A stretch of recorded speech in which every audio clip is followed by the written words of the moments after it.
que entre la grabación. Ya estamos aquí en grabación, ya está el sonido. ¿Qué tal? Bienvenidos. Empezamos. Buenos días, Europa. Buenas noches.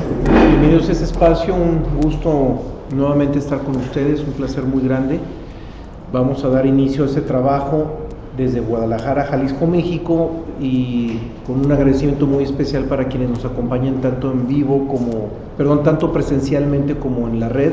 Estamos transmitiendo en vivo en la red, y a todos los que nos ofrecen esta confianza de escucharnos detrás de su monitor, muchas gracias por este espacio que nos están abriendo en su vida.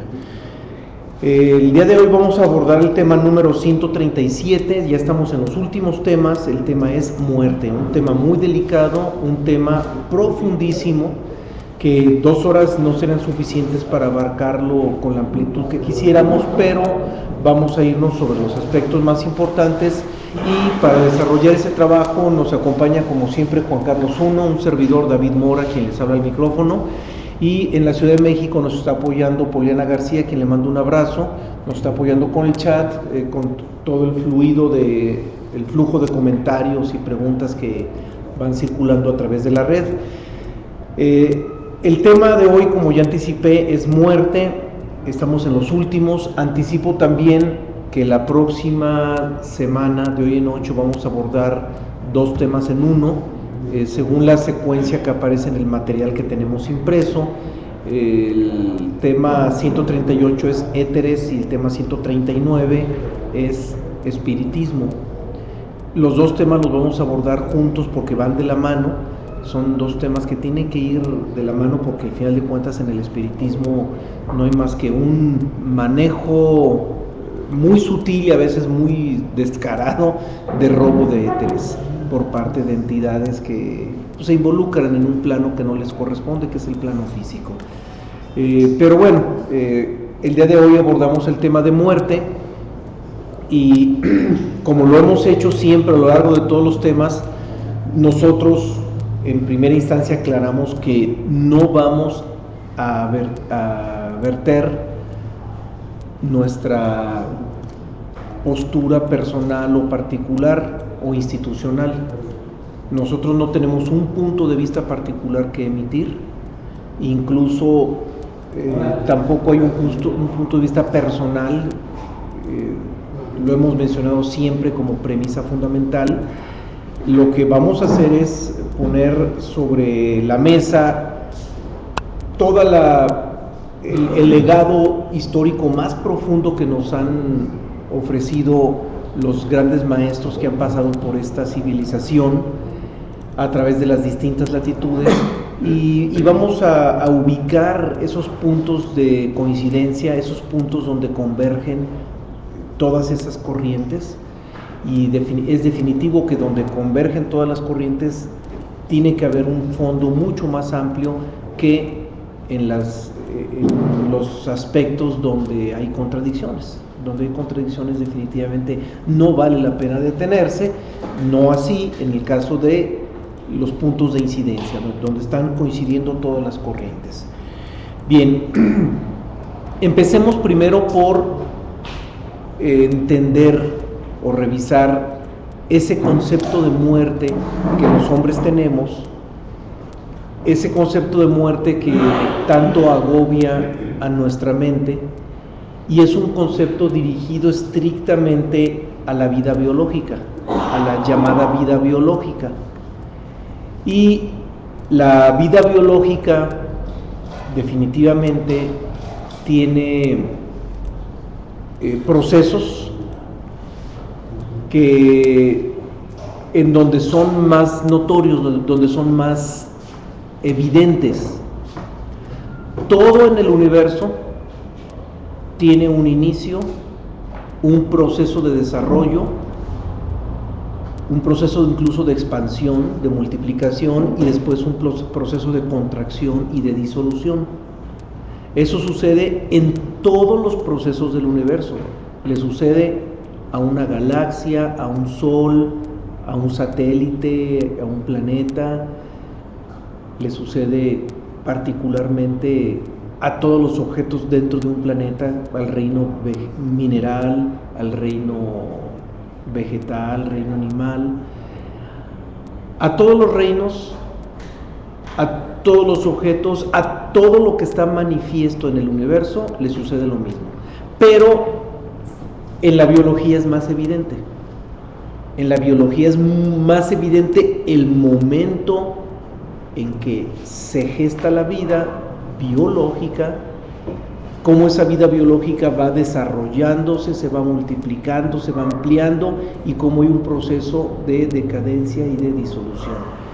Sin embargo, la vida biológica no necesariamente es la verdadera vida. Pero los humanos, como somos muy sensoriales,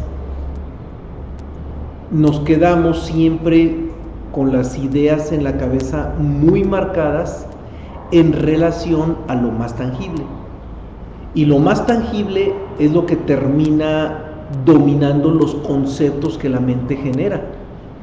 Y en el caso de la vida, evidentemente nos quedamos con el concepto de la vida biológica como si fuera la verdadera vida, porque es lo más tangible. No nos detenemos a ver que también hay procesos de vida en el reino desde el reino mineral, el vegetal, el animal y el humano, en todos los reinos, y no solamente en ese mesocosmos en el que vivimos, que es este planeta, sino que sucede a nivel macrocósmico también. Todas las galaxias, todos los soles, todos tienen su proceso de nacimiento, desarrollo y muerte. Pero vuelvo a insistir, no necesariamente a esa manifestación de vida le debiéramos de otorgar la etiqueta de verdadera vida, de la verdadera vida. Es una manifestación de vida, pero no es la verdadera vida. Sin embargo, insisto, los humanos, como sentimos de la manera más tangible la vida biológica, y no nomás en el humano, desde que vemos el nacimiento de un pollito que brota de un huevo, el perrito, el gatito que nació, cómo se desarrollan, sentimos que esa vida biológica es la verdadera, pero no, insisto, es solamente una manifestación de vida, porque para empezar, en la vida biológica, el factor tiempo delimita o acota a esto que ya le llamamos vida, y desde el momento en que está delimitado y que no es más que una fracción de vida, entonces ya no podríamos considerarlo la verdadera vida, porque solo una fracción de vida está acotado, está delimitado por el factor tiempo. Y por esa razón, el propio acotamiento, los propios límites de la vida biológica nos obligan a introducirnos al concepto de la dualidad y tener que distinguir entre vida y muerte. Entonces, en relación a la vida biológica, no podemos concebir la vida si no concebimos la muerte. Y tampoco podemos concebir la muerte si no concebimos la vida. Entonces ya nos metemos en el jueguito de la dualidad, que de acuerdo a todo lo que manejamos, vimos el principio de dualidad, y vimos ese principio de dualidad junto con otras leyes universales, y evidentemente si entendemos el fondo de la dualidad, pues entendemos ese rollo sin fin en el que nos metemos cuando algo ya lo reducimos a la dualidad. Alguien al inicio de esta charla, o más bien alguien antes del inicio de la charla, me preguntaba que por qué este tema tan importante de la muerte lo hemos dejado hasta los últimos temas, porque de hecho ya es de los últimos. Y bien, es que hay que tener muy claro otros ingredientes previos para entender esto. Por ejemplo, a la dualidad le dedicamos 2 horas. Ahorita ya nada más me limito a decir que la muerte biológicamente no la podemos entender sin el concepto de vida biológica y viceversa. El concepto de vida no lo podemos entender sin la muerte. Nos metemos en la dualidad y ya no le vamos a dedicar 2 horas a dualidad, que a la dualidad ya le dedicamos 2 horas al inicio, entre los primeros temas del tomo 1. Bien, pues en el ser no sucede lo mismo. porque la vida en el ser, que es la verdadera vida, en el ser la vida no tiene opuesto. No hay opuesto porque en el ser no operan las leyes universales. En el ser no existen los límites predefinidos a través de leyes naturales o leyes universales. Por lo tanto, la vida en el ser no tiene opuesto, y si no tiene opuesto porque no hay dualidad, entonces en el ser existe la verdadera vida, porque no hay muerte, no existe la muerte, solamente existe la vida. Por eso a la vida en el ser es a la única que le podríamos llamar verdadera vida, en contraposición o en contraste con la vida biológica, que sí tiene su opuesto respectivo. Y si partimos de que el ser es absoluto, por lo tanto el ser es verdadero, y que en la vida natural biológica todo es relativo y opera esa dualidad vida y muerte, entonces ahí vamos a entender por qué en los libros universales habla de esa verdadera vida, y muy particularmente podemos comprender por qué Jesús de Nazaret habla de una verdadera vida más allá de este plano natural al que de antemano descalifica diciendo: mi reino no es de este mundo.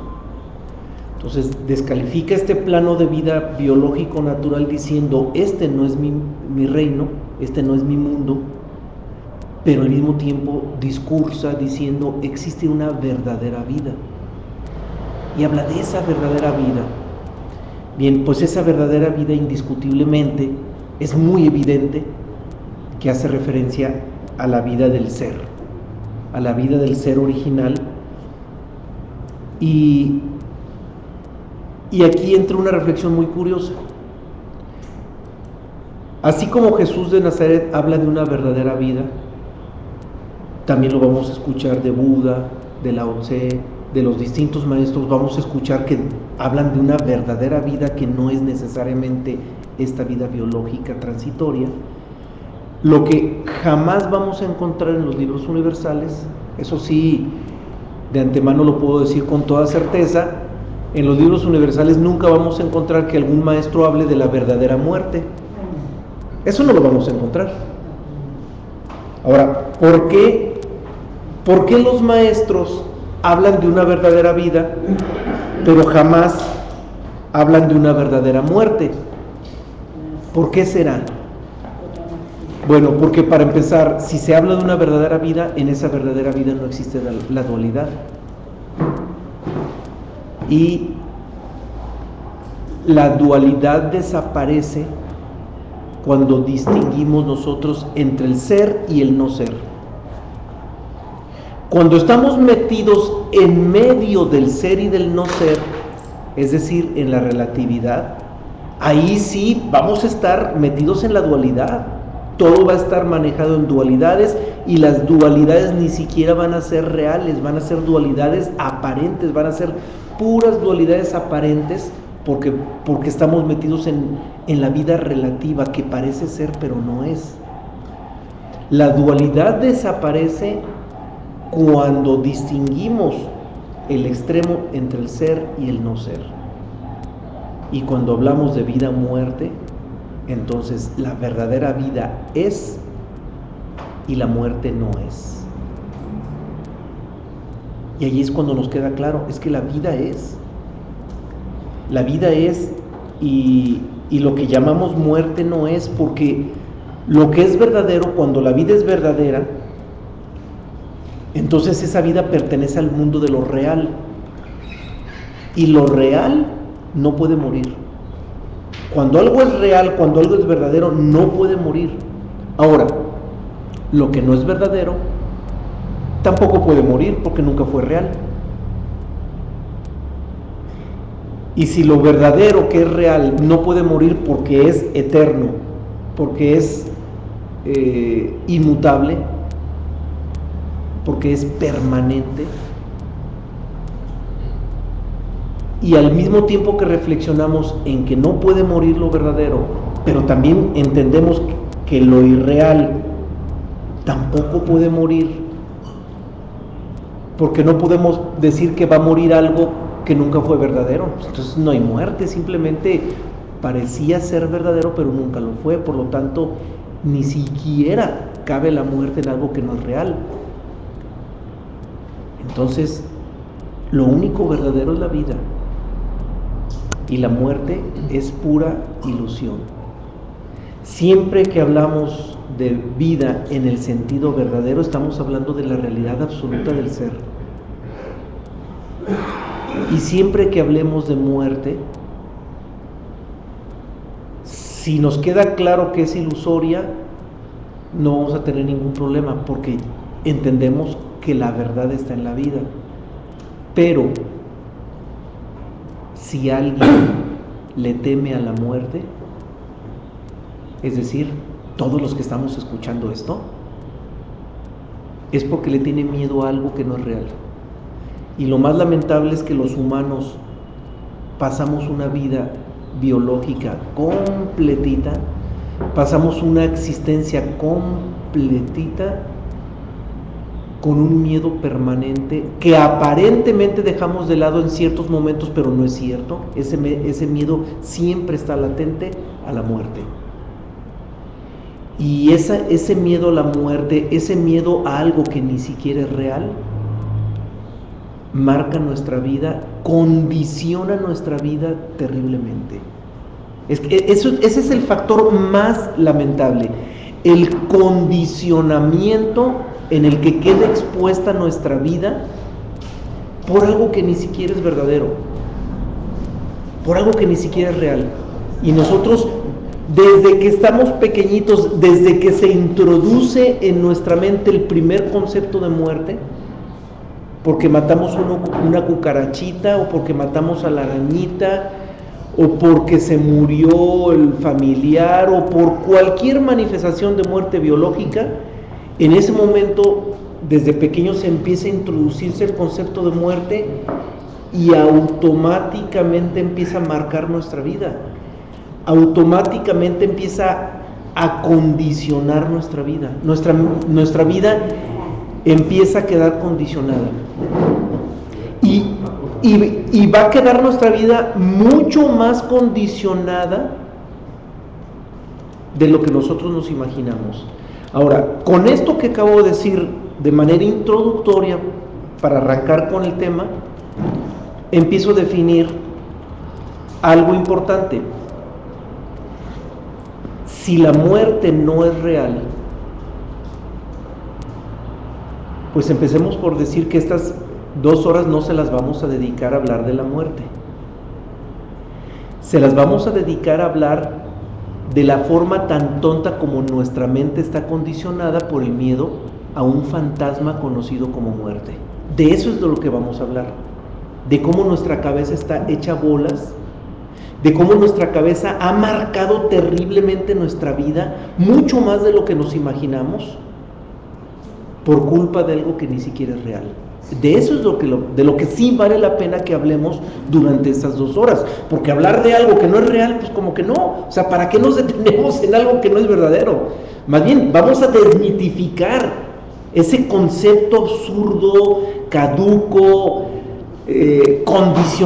condicionador, que es el concepto de muerte, que ni siquiera es real. Y vamos a dar los elementos, por supuesto, porque lo primero que dijimos es que no es a título personal, no son ideas personales, no son conceptos personales, y vamos a ver cómo los grandes maestros de la historia le van dando este manejo a este tema de la muerte, y si todos están coincidiendo lo mismo, bien, pues a ver si por primera vez en la vida natural, nos detenemos a comprender y a darle un poco de seriedad a esto, y por supuesto a sacudirnos de todos esos prejuicios, esos conceptos caducos, absurdos, que nos han movido terriblemente la vida, que nos han marcado la vida insisto, más de lo que nos imaginamos.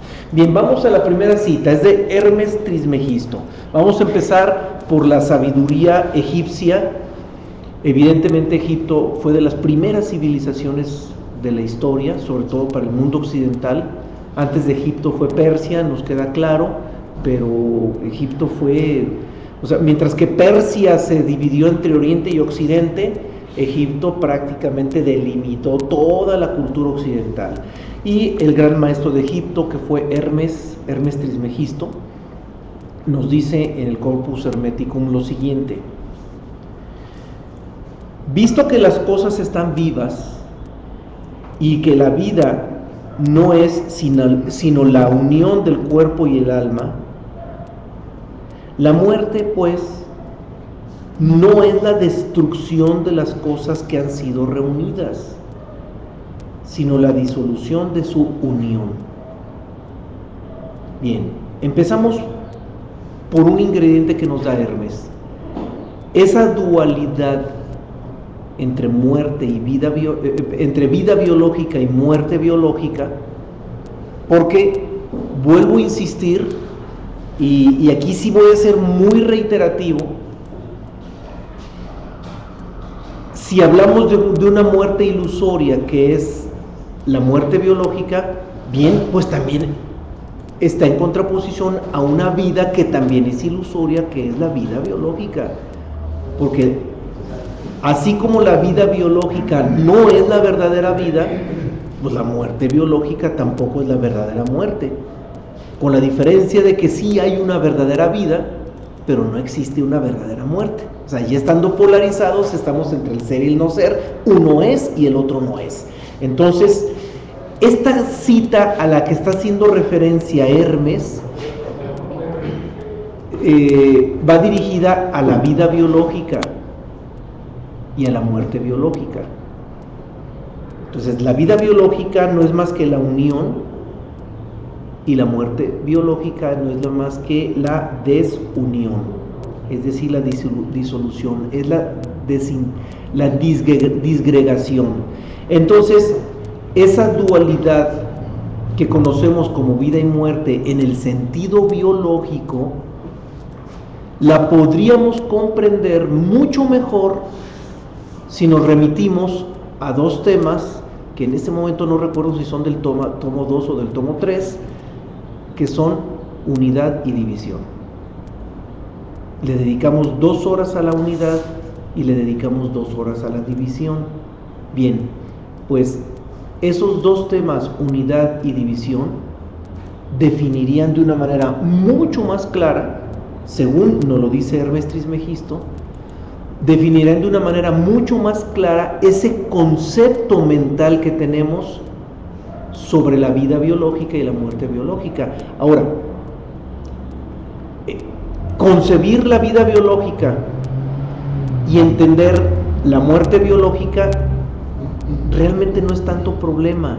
El problema no es tanto la concepción y la comprensión que podemos tener sobre la vida y la muerte biológicas.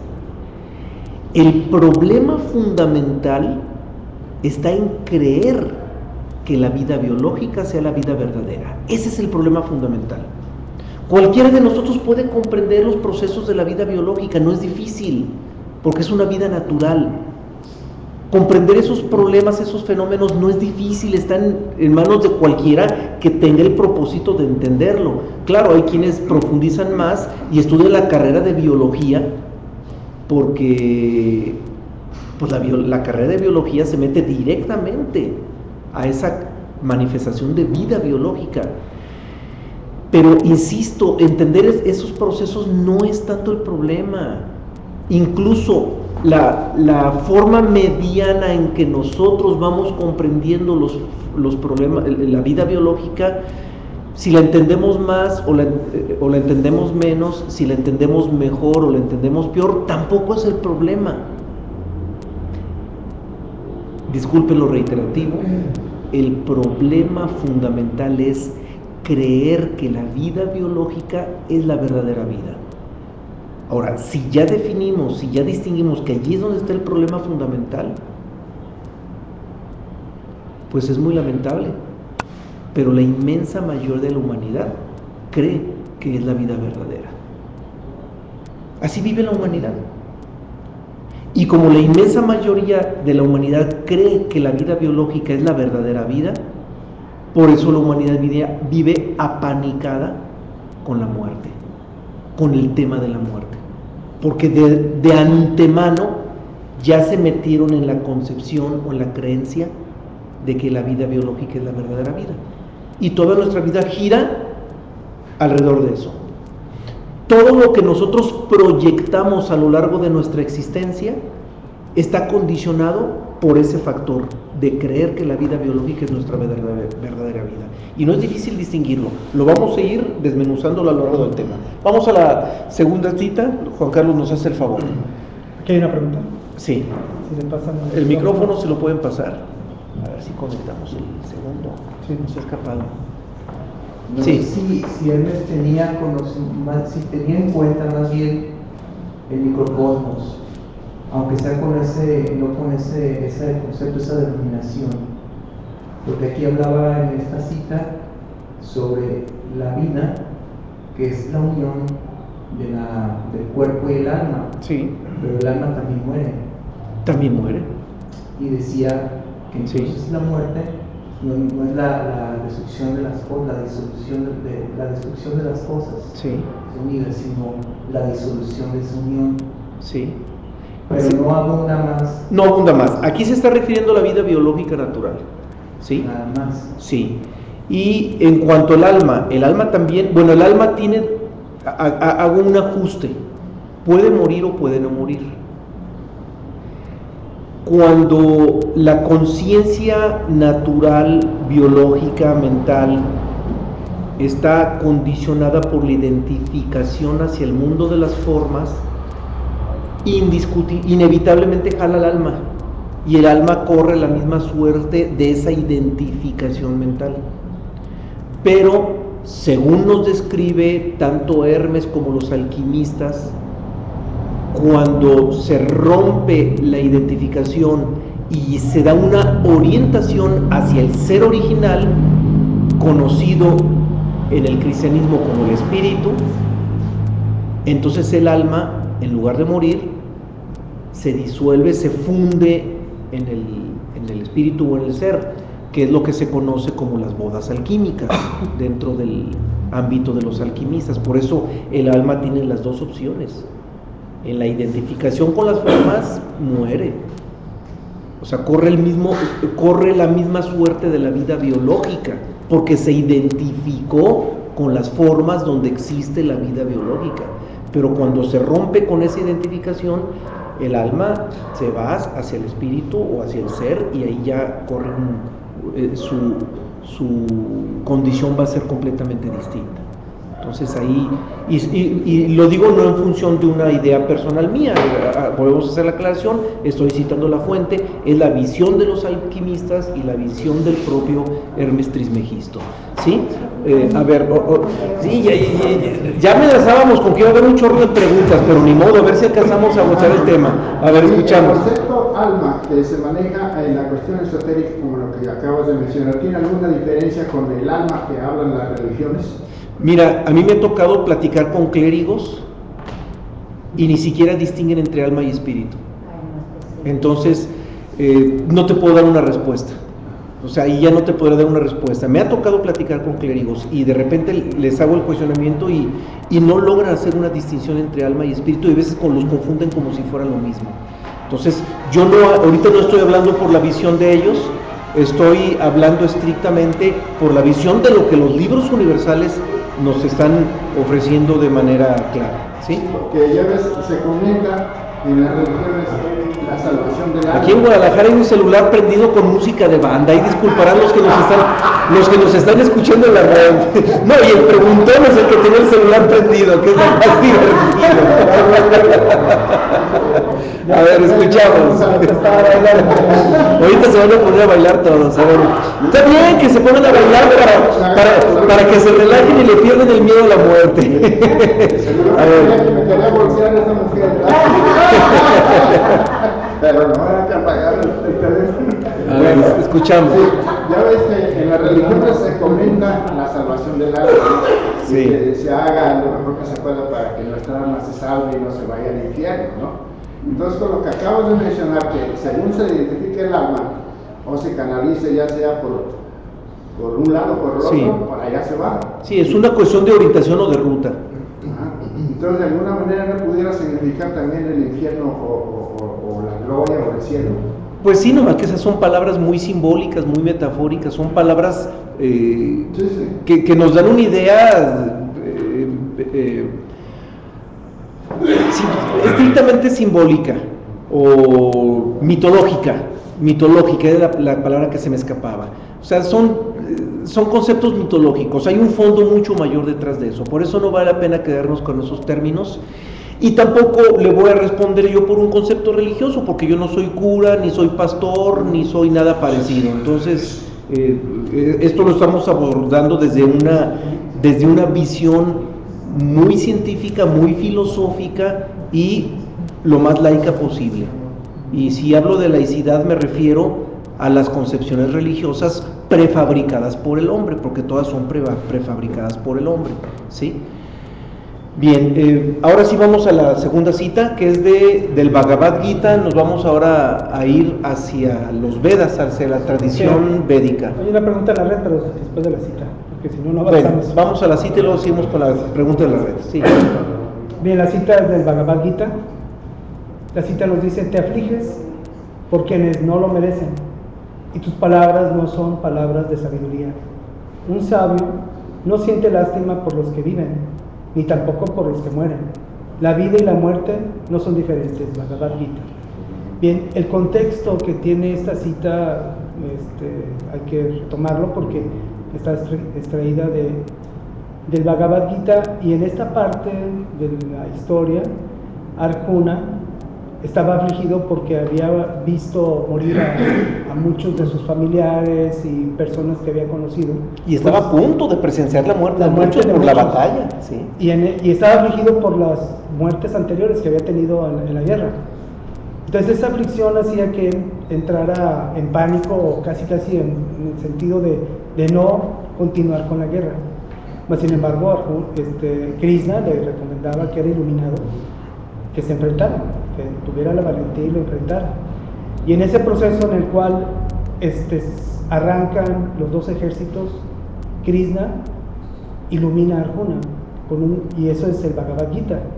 Y en esta parte le comenta ya a nivel de alma a alma, o sea, al alma de Krishna, al alma de Arjuna, que son almas inmortales, que no se aflijan, se aflijan por lo que no lo merecen. Las palabras, y no son palabras de sabiduría las que estaba expresando en ese momento Arjuna. Y le comenta: un sabio no siente lástima por los que viven, ni tampoco por los que mueren. La vida y la muerte no son diferentes. A nivel del alma, de un alma despierta como la de Arjuna, que fue iluminado por Krishna, ya entran en la parte de la inmortalidad. Entonces la vida y la muerte es como decir: se acabó la película y ahora empieza otra. Prácticamente se acaba una existencia y sigue un proceso diferente. Entonces, un sabio que conoce esos ciclos, que conoce los ciclos de estar encarnado y desencarnar, pues no siente lástima ni por los vivos ni por los que mueren. Simplemente es un estado diferente en el cual la conciencia se manifiesta dentro de un cuerpo físico o fuera de ese cuerpo físico. Había una pregunta en la red, si quieres de una vez antes de seguir adelante. Pregunta Mariela: al morir conservamos la conciencia de lo que fuimos en vida, ¿sí? Realmente lo único que se desprende, en lo que nosotros llamamos muerte, es el cuerpo físico.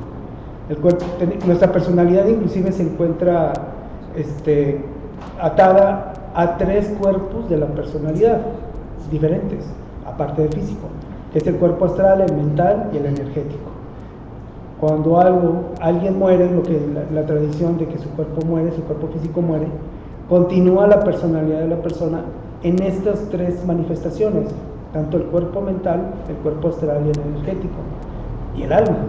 Entonces se pasa de un estado en el cual estamos vinculados directamente con la parte material a una parte menos densa de la materia, pero sigue siendo material.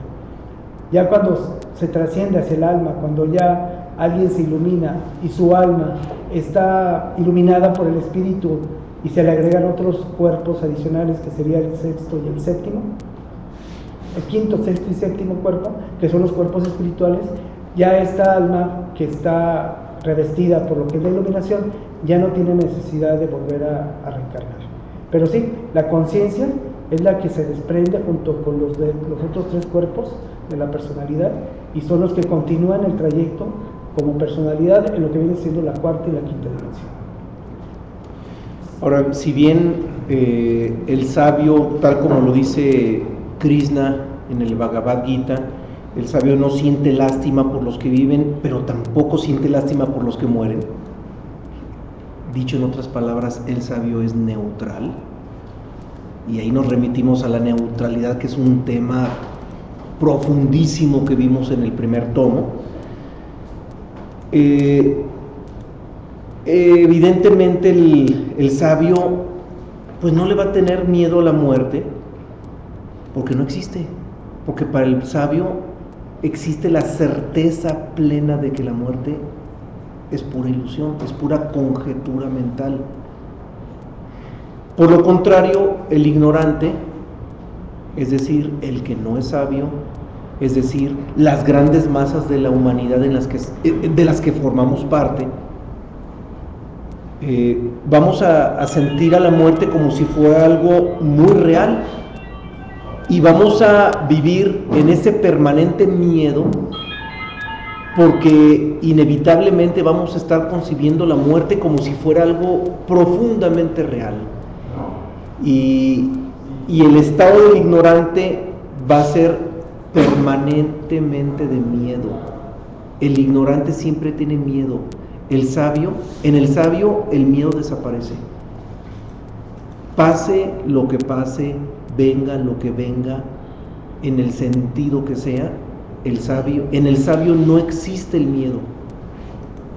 Y ese miedo desaparece gracias a esa conciencia que tiene, porque le queda claro que en el mundo del ser, en la verdadera vida del ser, ni siquiera cabe la palabra muerte, porque todo es vida, y es una vida permanente, inmutable. Y el concepto de vida biológica le queda claro al sabio que es estrictamente mental, y que lo que nosotros llamamos muerte en el fondo no son más que simples transformaciones, pero transformaciones que ni siquiera llegan a los extremos, porque ya lo hemos mencionado, y eso lo abundamos en el tema de relatividad.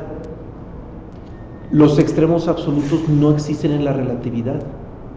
Por lo tanto, nosotros, biológicamente hablando, vivimos estados de vida que crece, se magnifica, se desarrolla, y antes de llegar a la totalidad se disuelve.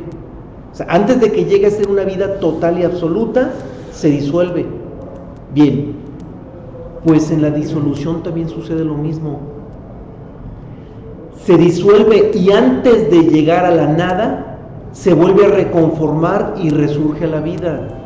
Es decir, en el mundo relativo de las formas nunca llegamos a extremos totales, ni llegamos al extremo de la vida total, ni llegamos al extremo de la disolución total. O sea, no llegamos al extremo de la unidad total, y tampoco llegamos al extremo de la disolución total.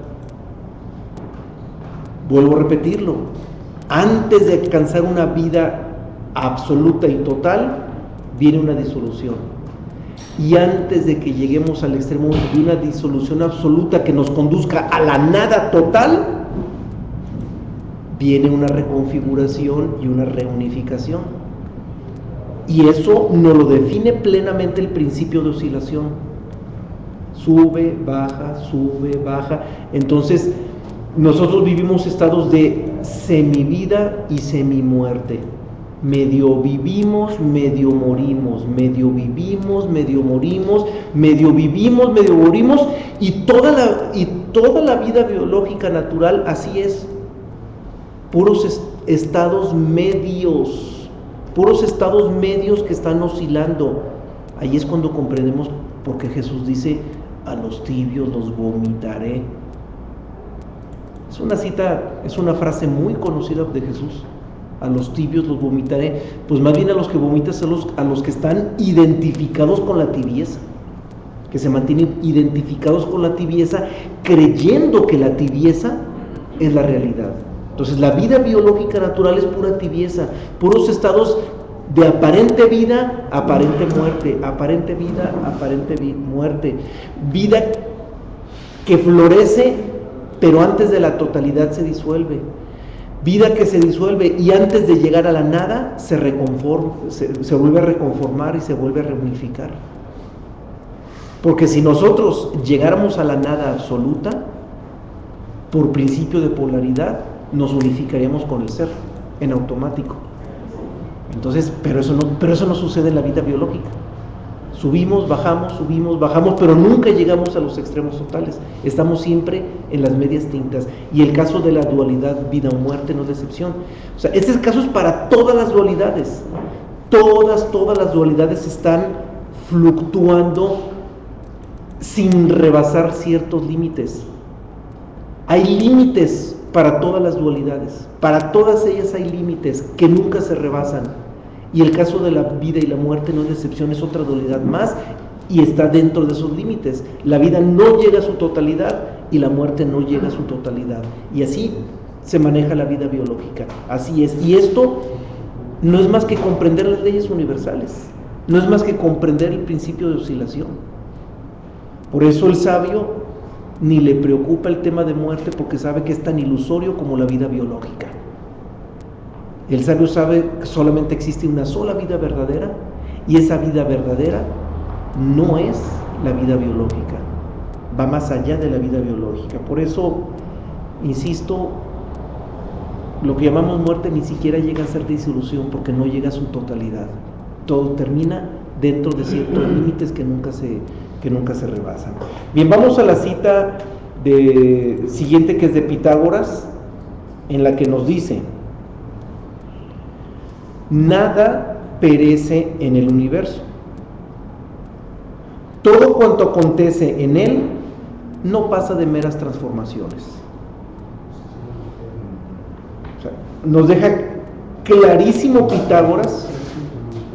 Pitágoras nos deja muy clara la idea: en el universo no existe la muerte, lo que existen son simples transformaciones. Pero cuando estás en el concepto de la mente, de la limitada mente humana, esas transformaciones, cuando suben y bajan, les llamamos vida y muerte, pero no nos damos cuenta que ni siquiera llegan a los extremos totales, están fluctuando en puras fases intermedias, en fases medianas que de ahí no pasan. O sea, no hay, la totalidad no existe, no existen los extremos absolutos. Y eso ya lo hemos visto desde el tema de relatividad. Todo es relativo y nada escapa a la relatividad. Por lo tanto, los extremos absolutos jamás los vamos a encontrar en el universo. Entonces todo está fluctuando en medio, y vida y muerte no es la excepción. Vamos a la siguiente, que es de Krishnamurti. Aquí en Guadalajara un comentario, vamos a escuchar. Bueno, yo anticipo que me pongo más, que para mí tiene más sentido lo que se ha compartido aquí en las pláticas. No obstante, me gustaría hacer el planteamiento de una visión opuesta, solo para ver si se puede enriquecer. Vamos viendo, sí. O bien, quizás hacerse desilusionarse un poquito, ¿no? Vaya, quizás no sea el término correcto. Aquí son varias cosas. En primera, en efecto, maestros sí plantean que pudiera ser que la muerte no sea real, no es verdad, porque no pertenece al mundo verdadero. Sin embargo, yo he notado que, por ejemplo, el caso de Pitágoras y Hermes, siempre como que han tenido una carga de una aspiración divina. Pitágoras no sería, ¿no? En este orden de ideas quiero pensar, y me gusta la analogía que hace Juan Carlos, de esta película, ¿sí? De esta vida ilusoria, y que existe otra, que se acaba esta e inicia otra, y ese es el problema, que no sabemos de qué trata la otra película. Claro. Y pareciera que es con esta oscilación que planteas, que estaríamos como en permanencia voluntaria, repitiendo la misma película, pero la otra no sabemos, aunque hayamos transitado por ella, no la recordamos. Bien, entonces, si también entendemos que tanto Pitágoras como otros maestros no dejaban de ser seres humanos, y que también hayan prefabricado todo este tipo de ideas muy bien hechas, y el planteamiento mío es el siguiente, con una visión quizás sea más corta, más simplista, en el sentido de que si es lo que quizás nos haya tocado estar en esta relatividad, porque así nos tocó ser, como una hormiga, como otro animalito, que simple y sencillamente le tocó ser ello, porque nosotros tenemos que ser diferentes, aunque ya se ha hablado de microcosmos que quiso adentrarse en un cuerpo que estuviera más evolucionado. Son ideas que tienen sentido, pero si no es así, ¿por qué no plantear que quizás más bien todos estos el relativismo, y sí, con la gobernación de estas leyes naturales, pero que no va más allá, quitando esa aspiración? Hay que verlo, si lo pudiéramos ver sin esta aspiración de alcanzar algo divino, algo que sea absoluto, cuando pues nos toca estar en la relatividad, porque se tiene que prefabricar esta idea de que tenemos que alcanzar algo absoluto. Ese sería la razón de cuestionamiento. Sí, entiendo el cuestionamiento, y el cuestionamiento que tú haces está en función de la carga dogmática que también las religiones le han metido, porque desde el momento en que hablamos de alcanzar algo de orden superior, ya hay un condicionamiento pseudo religioso. ¿Y por qué digo pseudo religioso? Porque la sabiduría universal nos dice que el hombre no alcanza nada, que el hombre es incapaz de alcanzar nada de otro orden y de otra naturaleza. Lo único que podría aspirar el hombre es a que algo le suceda, y no a que él lo alcance.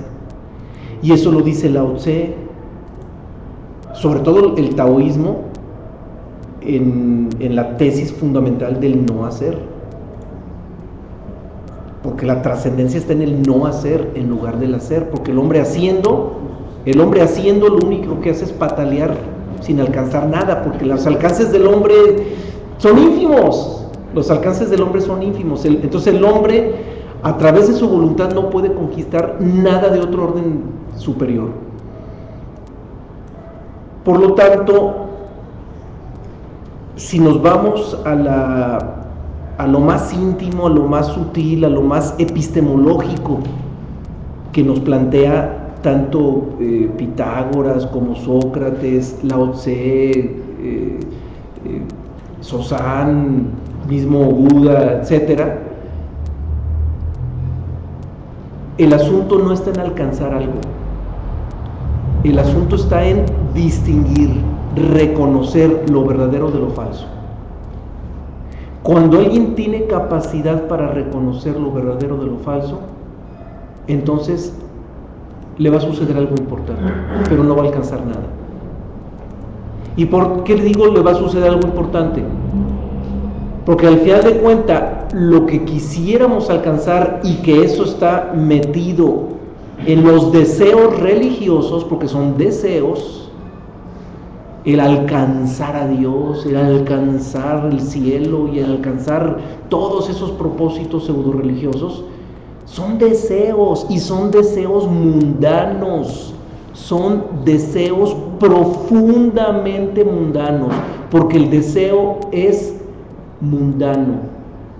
Cuando se habla de deseo, es deseo. No hay deseos bonitos y deseos feitos. No hay deseos aprobados y deseos reprobados. El deseo es deseo. Y esa es una de las grandes genialidades de Buda. Que Buda no se detiene en que unos deseos sean justificables y otros no. O sea, Buda va parejo. El deseo es deseo. Y si deseas a Dios, ya te fregaste. Y si deseas el cielo, ya te fregaste, porque te metiste en un estado profundamente humanoide. Entonces, en la esencia no es un asunto de alcanzar. En esencia no es más que un asunto de reconocer lo verdadero o lo falso. Y cuando alguien reconoce lo verdadero o lo falso, entonces puede reconocer también lo verdadero y falso que hay en él. Y puede reconocer a su personalidad, a su mente, a sus emociones y todo lo que él creía que era, reconocer que no es eso lo que realmente es. Y por ese reconocimiento viene el reconocimiento de lo verdadero, que es el verdadero ser. Entonces no es más que un asunto de discernimiento, de distinción entre el ser y el no ser, de lo verdadero y de lo falso. Eso es lo más profundo de lo más profundo, pero es algo muy simple, y es tan simple que no lo entendemos, y está en la simplicidad del no hacer, simplemente distinguir, y distinguir no es un acto de hacer, es un estado. Entonces, tu planteamiento, aun cuando tu postura es laica y atea, si tú observas, hay condicionamientos religiosos muy sutiles, muy sutiles, pero son condicionamientos de las masas, que incluso condicionan a quien trata de entender a Pitágoras, a quien trata de entender a Sócrates, a quien trata de entender a Platón, a Lao Tse y a los grandes maestros. Y es un condicionamiento humano y es entendible para todos, para todos. No hay hombre más sabio que el que ya no tiene aspiraciones.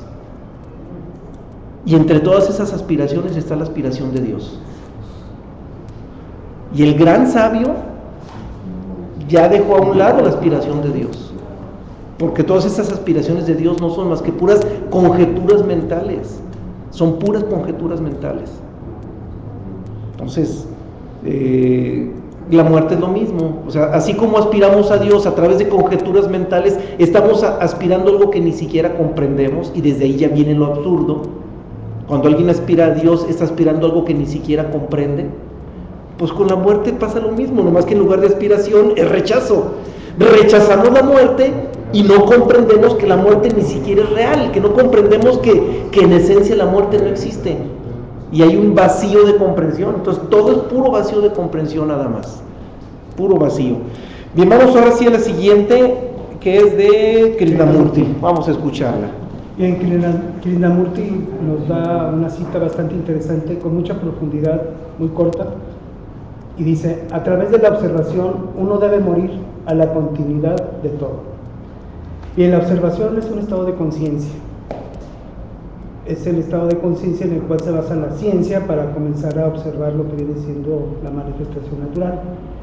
Y a nivel espiritual, la observación viene siendo la base para iluminar nuestra conciencia, para que nuestra conciencia esté presente.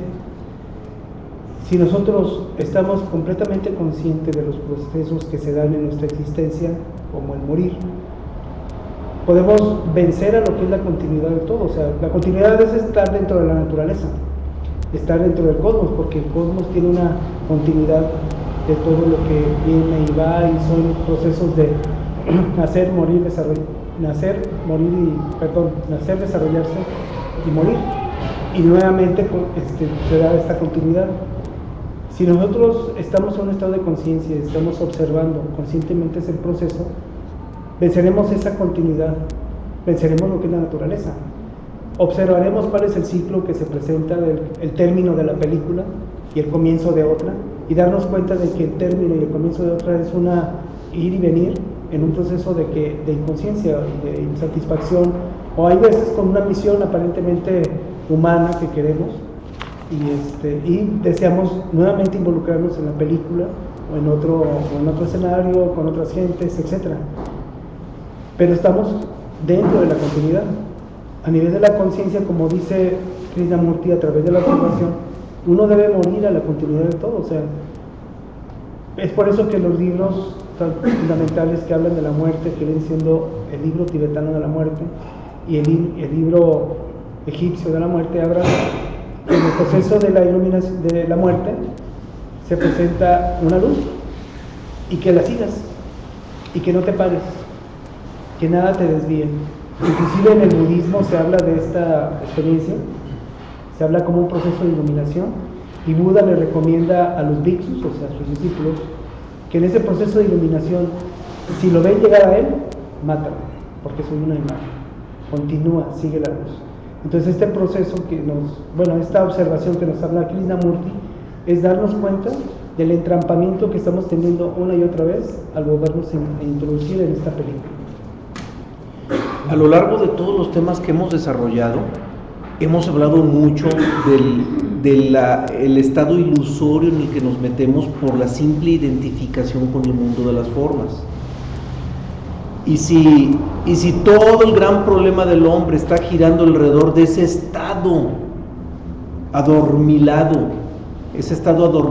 por la identificación con las formas, bien, pues la identificación con la muerte no es más que la consecuencia sintetizada de toda la identificación con las formas.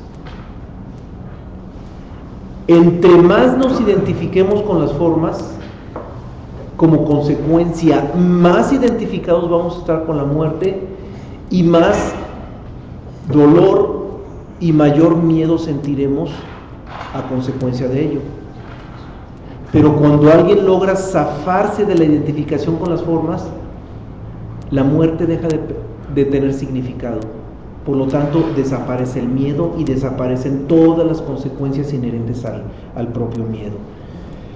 Entonces, en otras palabras, todo redunda, todo gira alrededor de la identificación, sobre todo con las formas. La siguiente cita, a ver, 2 comentarios. Empezamos acá y luego seguimos acá. Sí, a ver, porque levantaron la mano al mismo tiempo. A ver, vamos a escuchar. Sí.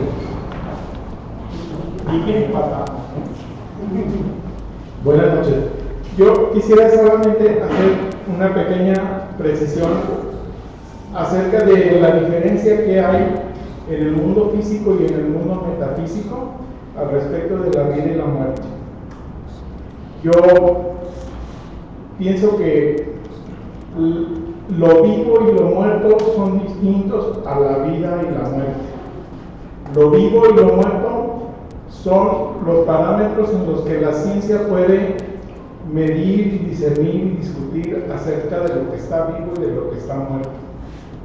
Por ejemplo, algo que está vivo tiene ciertas circunstancias, está haciendo algunas funciones por las cuales una persona de ciencia puede determinar si un ser cualquiera, un animal, una persona vegetal, tiene vida o no tiene vida.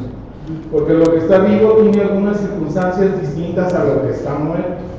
Lo que está muerto también sigue teniendo un proceso de desintegración, pero sigue todavía con un proceso ahora de muerte, de disolución de la vida o de lo vivo. Entonces, si observamos una planta que está viva, podemos notar en ella que tiene ciertas características por las cuales nosotros sabemos que la planta está viva. ¿Sí? Tiene todavía follaje, está verde, tiene flores, tiene lo que sea, ¿no? Y también podemos observar una planta que está muerta, seca completamente, sin ningún aspecto de vida. Eso es lo que la ciencia puede observar. Pero a diferencia de eso, hay un concepto metafísico que es la vida y la muerte, que es un concepto muchísimo más amplio que lo vivo y lo muerto.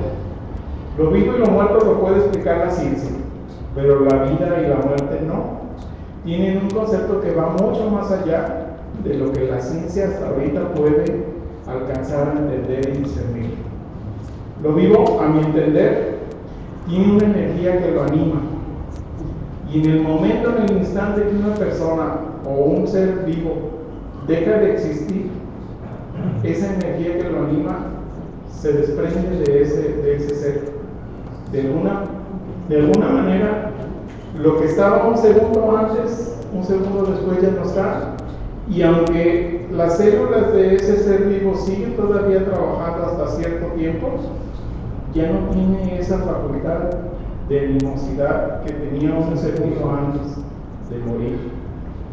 Entonces, esas son las cosas en las que se puede uno dedicar a pensar, filosofar qué es la vida y qué es la muerte, ¿verdad? Independientemente de lo que en el mundo físico material sí se puede claramente saber qué está vivo y qué está muerto. Sí, todo lo que nos planteas y que se agradece de antemano es una ampliación a lo que estamos mencionando. Incluso voy a tratar de acercarlo para tratar de mantenernos en el contexto del desarrollo del tema. Lo que llamas lo vivo y lo muerto, y por lo que nos planteas, pues tiene relación con la vida natural, la vida biológica, lo vivo y lo muerto, y la ciencia se involucra para definir hasta dónde está vivo, hasta dónde está muerto. Sin embargo, aun cuando la ciencia trata de meterse en ello, tampoco lo va a poder definir, porque las únicas definiciones que pudiera tener van a ser también relativas. ¿Por qué? Porque habiendo movimiento, es decir, mientras estemos en el mundo de la dinámica, habiendo movimiento y habiendo transformación, hay vida en todos los niveles, y lo planteamos al inicio de la exposición. La vida no solamente es biológica, en el reino mineral hay vida, y sin embargo la biología no la considera vida, pero hay vida. Y desde el momento en que hay movimiento y vida, desde el momento en que los átomos tienen electrones, neutrones y protones en movimiento, desde ese momento ese átomo está vivo, porque está en movimiento, pero no es una vida biológica, es vida de otro orden, pero sigue siendo de orden natural, sigue siendo vida relativa, porque el átomo aparece y el átomo desaparece. Entonces, toda la vida natural está en la relatividad, está en los límites del tiempo y está en medio de los extremos. Ahora, en el otro planteamiento que haces de la vida y la muerte, ya no de lo vivo y lo muerto, o sea, prácticamente estamos hablando de lo mismo, pero con otras palabras. Al hablar de lo vivo y lo muerto, estamos hablando de lo relativo, donde, olvidaba mencionar algo, donde la misma ciencia no puede definir límites, porque, por ejemplo, la ciencia médica puede decir, sí, se murió cuando dejó de latir el corazón. Pues sí, pero como entidad biológica, orgánica, pero los cabellos siguen creciendo, las uñas siguen creciendo, entonces sigue habiendo vida, pero es otro tipo de vida. Y luego de repente adentro surgen gusanos, y bien vivos, y surgen de adentro, surgen de la misma materia de adentro, y aún así, ya después de que los gusanos se mueren, porque ya no tienen que comerse, los minerales, los aminoácidos y todo lo que contiene el organismo se reincorpora a la tierra, y se reincorpora con el árbol, se reincorpora con las plantas. Entonces nunca deja de haber vida. Entonces la ciencia pues va a poner ciertos límites relativos de qué momento hay vida y qué momento no, pero pues nunca deja de haber vida, tal como lo plantea Pitágoras. Mientras haya movimiento, sigue habiendo vida. Si no es en el orden biológico, va a ser en el orden electromagnético, en otro tipo de orden, pero va a seguir habiendo vida, porque habiendo movimiento hay vida. Pero insisto, todo esto, lo que tú englobas entre lo vivo y lo muerto, es la vida natural, dinámica, la vida dinámica natural. Y lo que mencionas de la vida y la muerte ahora ya nos mandas a los extremos, o sea, ya utilizas esos términos para irnos a los extremos. ¿Y a dónde nos llevan esos extremos? Al ser y el no ser. La vida, que es la verdadera vida de la que nos hablan todos los maestros, es el ser. Y el no ser, pues no es. Entonces ya en los extremos del ser, uno es y el otro no es. El ser es y la muerte no existe. Por eso al principio les decía, en los libros universales nunca vamos a encontrar que un maestro diga, ahora vamos a hablar de la verdadera muerte. Pues no. Los maestros hablan de la verdadera vida, pero nunca hablan de la verdadera muerte. Porque cuando se habla ya de la verdadera vida, en la verdadera vida no existe la dualidad. Y como no existe de la dualidad, pues no existe la muerte. Lo único que existe es el ser y el no ser, pero el no ser no es, por lo tanto lo único que existe es el ser, y se acabó, y que es la vida, y es a lo que se le llama la verdadera vida, que es lo que acabas de plantear. O sea, en pocas palabras, estamos en la misma sintonía, no más que con otros términos, ¿verdad? Al final de cuentas. No es más que distinguir, y hace rato lo mencionábamos, no es una aspiración a lo divino, ni a Dios, ni a nada, porque desde el momento en que aspiramos estamos deseando, y desde el momento en que estamos deseando nos dormimos en la vida, en la mente natural. No es más que distinguir el ser y el no ser, lo real y lo ilusorio, lo verdadero y lo ilusorio, y eso lo hemos compartido a lo largo de muchos temas. Estamos ahorita en el tema 137, creo, ¿verdad? 137, o sea, ya llevamos 137 temas y ya los hemos dirimido a lo largo de muchos temas. Bueno, vamos a la siguiente. A ver, sí, iba a seguir tu planteamiento. Sí, aquí en distintas ocasiones pues se puede entender lo que aquí platicamos, ¿no? En algunas cosas pues se procura, o al menos en lo personal, procuro pues vivir la experiencia, y de repente sí funciona, otras quizás funcionen, pero es complicado vivir la experiencia, aplicarlas, y por eso hago este planteamiento, en el sentido que ya lleva implícito el querer sanarse, tener salud para permanecer en esta vida ilusoria, y porque también lleva implícito el evitar la muerte. Si uno tiene una enfermedad, pues va uno con un médico, y esto lo planteo porque de repente estar escuchando y entendiéndolo, pero ya en el papel más, en campo es más complicado, o quizá yo estoy muy errado en hacer las cosas como deben ser, o no hacerlas. Vaya, porque si no voy con el médico, soy sabedor de que puedo conducirme a la muerte. Entonces, ahí puede haber hasta un deseo o un rechazo a su vez. El ir es para evitar la muerte, y que el médico me sane es un deseo, o no ir también es un rechazo, y también pudiera no cumplimentarse, pues, en términos concretos, qué hacer o qué no hacer, porque ya en campo es lo difícil, vivir la experiencia es lo complicado, creo yo. Pues es que es muy simple, y todo queda reducido en la distinción entre lo verdadero y lo falso. Nuestra personalidad, cuerpo, mente, emociones y todo lo que rodea la personalidad, no es nuestro verdadero ser. Y nuestro verdadero ser allí está, adentro, pero allí está, aunque no seamos conscientes de él. Cuando nosotros reconocemos, por lo menos, no reconocemos al ser, pero por lo menos reconocemos lo que no somos, que es la personalidad, lo mejor que podemos hacer es respetar a la personalidad, y que la personalidad haga lo que tiene que hacer dentro de sus propios instintos naturales, pero entender que no somos eso. Entonces, si la personalidad tiene enfermo alguno de sus cuerpos, bueno, que acude, que haga lo que tenga que hacer, pero es algo que le está sucediendo a la personalidad. Y si nosotros como ser nos introdujimos en esa personalidad, eso ya son temas que ya también abordamos, bueno, lo más sabio es respetar a la personalidad, que haga lo que tenga que hacer, pero sin identificación con la personalidad, es decir, sin el sentido de identidad hacia la personalidad, y que la personalidad haga lo suyo y no pasa nada. O sea, el sabio ni se pelea ni se casa con la personalidad, se mantiene neutral, y eso lo hemos mencionado muchas veces.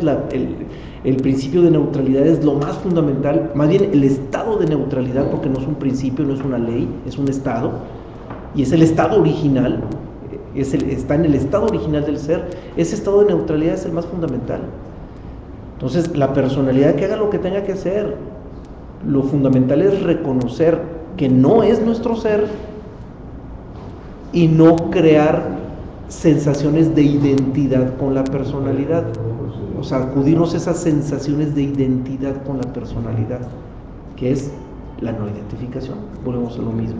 Y que la personalidad siga su juego natural, sus instintos naturales, sus inclinaciones naturales, y pues respeto a ella. Bien, vamos ahora sí a la siguiente. Hay comentarios en la red. A ver, sí. Interesante. Nos comenta un usuario que se identifica como yo. Nos dice, Eckhart Tolle dice, la vida no tiene contrario, pero lo contrario a la muerte es el nacimiento. ¿Cómo entender estas palabras? Muy interesante. Es lo que hemos planteado, Sí. pero sigue, no te Efectivamente, interrumpo. o sea, Eckhart Tolle habla de la vida verdadera. Y de hecho hace referencia a Eckhart Tolle cuando Jesucristo le dice, yo quiero que ustedes tengan vida. O sea, que estén dentro de lo que es la parte de la eternidad, la parte del ser, donde no existe la muerte. Y cuando habla Eckhart Tolle de que, pero lo contrario a la muerte es el nacimiento, está hablando de la existencia. De la biológica, Natural. Y es la distinción exacta que también hace la Biblia. Cuando habla de la existencia está hablando de la vida natural. Y cuando habla de vida, habla de la vida eterna, o sea, del ser, de lo que siempre ha existido y será. Y sí habría que hacer esta precisión para poder entender las palabras de Eckhart Tolle, y cualquier libro que haga referencia a que la vida es la inmortalidad, la eternidad, y la eternidad no identificarla como una gran cantidad de años, o miles de años, no. La eternidad es el no tiempo. Ahora, la vida, si ya hicimos la distinción, cerremos con lo más contundente de la distinción. La vida del ser es la verdadera vida, y la vida natural, orgánica, es ilusoria. Nada más aquí, ese es lo más fundamental de esa distinción. O sea, no nomás distinguir una de la otra, sino comprender que una es verdadera y la otra es falsa. Una pertenece al ser y la otra pertenece al no ser. Una es absoluta, la otra es relativa. Si lo quieren en términos más científicos, una es absoluta y la otra es relativa. Entonces, esa distinción es la más importante. ¿Cuál es la verdadera vida y cuál no es la verdadera vida? Ahí es donde está lo fundamental. Vamos ahora sí, la siguiente, ya hasta me perdí. ¿Cuál sigue? A ver, apenas me iba a reordenar y ya la pregunta de la vida orgánica, sea ilusoria, de todas maneras se manifiesta. Es una manifestación. La vida orgánica es manifestación, y la vida del ser es el origen. El ser es el origen de todo, y la vida natural es manifestación de vida, no es la vida en sí. Lo que llamamos vida biológica en realidad es una manifestación de vida, pero no es la vida, es manifestación. Claro, el problema es cuando creemos que lo que es manifestación es el origen, cuando creemos que lo falso es lo verdadero. Ese es el único problema. Por eso insistía, el problema no son las aspiraciones, el problema es distinguir y reconocer lo falso de lo verdadero. Ese es el gran problema que el hombre tiene que asumir, pero de lleno, y olvidarse de tonterías, olvidarse de conjeturas pseudo-religiosas, olvidarse de rutas trazadas que dizque por los maestros, que en realidad las trazaron los hombres que inventaron la vida de los maestros. Olvidarnos de todas esas tonterías, olvidarnos de métodos y de tantas cosas que se han inventado. La única responsabilidad fundamental frente a nosotros es reconocer lo verdadero de lo falso.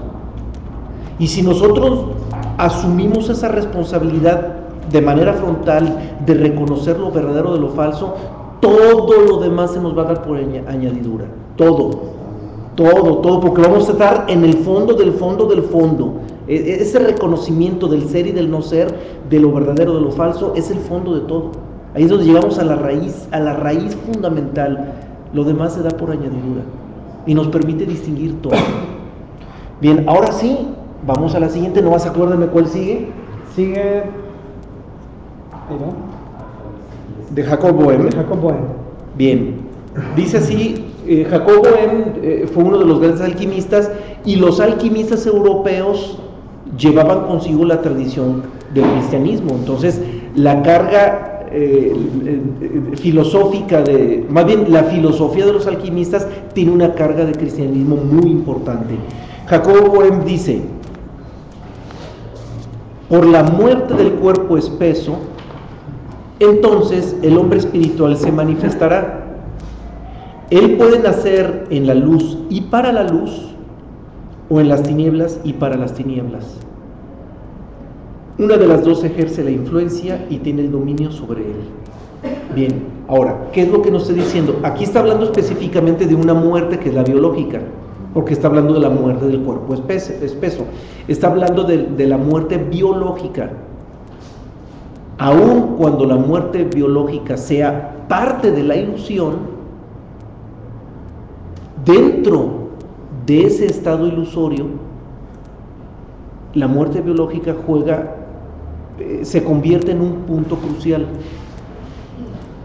Si nosotros en vida logramos soltar la identificación con las formas que no son la realidad, entonces, como dice Jacob Boehme, naceremos en la luz y para la luz, porque la única realidad es la luz. El origen del universo es luz, no se nos olvide, comprobado por la ciencia. La energía fundamental que surge del Big Bang antes de enfriarse, solidificarse y manifestarse en materia, recalco la palabra manifestarse como materia, esa energía fundamental es luz, y la ciencia lo tiene clarísimo. Por eso los libros universales insisten tanto en la luz como la parte fundamental, porque irse hacia la luz, como lo plantea los budistas, y no solamente los budistas tibetanos, en muchas corrientes, en todas se habla de la luz. Cuando alguien suelta la identificación con el mundo de las formas, es decir, suelta la identificación con lo manifestado, entonces se va al origen, que es la luz. Pero cuando alguien sigue clavado, arraigado en la creencia de que las formas son la realidad más importante, se va a olvidar de la luz y va a seguir en las tinieblas. Las tinieblas son las formas. Las tinieblas es la solidificación de esa energía que se convierte en una manifestación que parece ser, pero no es. No lo perdamos de vista. La ciencia ya lo comprobó. La materia no ocupa un lugar en el espacio. La materia produce sensación de corporeidad, pero ni siquiera es corpórea. Por eso, lo que metafóricamente se conoce como las tinieblas no es más que la materia, porque la materia parece ser, pero no es. La materia es puro espejismo. Es el gran espejismo en el que nos metimos los hombres, en creer que la materia es la realidad, y la materia no es más que un espejismo. Y esto que estoy diciendo está comprobado por la ciencia. Para nuestra gran fortuna de vivir en el siglo XXI, la ciencia ya lo comprobó. La materia es un espejismo, es pura sensación, y los actuales físicos de vanguardia no se cansan de hablar de ello. Bien, vamos a la siguiente cita de Rudolf Steiner. Nos vamos a la antroposofía. Sí, hay unas preguntas, pero vamos leyéndola y seguimos con preguntas, porque si no nos gana no nos rinden las 2 horas. La idea de la muerte no es importante en sí misma, sino en cuanto ella puede arrojar luz sobre la vida.